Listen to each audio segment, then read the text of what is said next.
Hey YouTubers, just a quick video of my Ariens YT10. Had a 42-inch plow on it.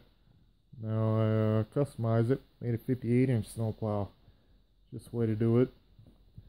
Got my duals, chains, weights. Could have put chains on the inside eventually. You know how it is.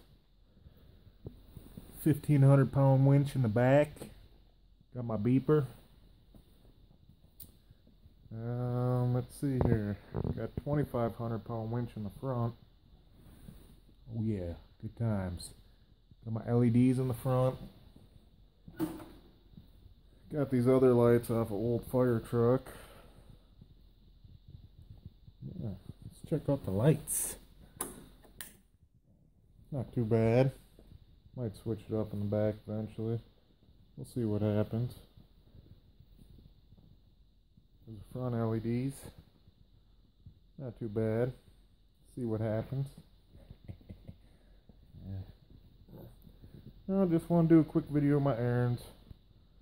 What I've done to it. Yeah. We'll do the beeper.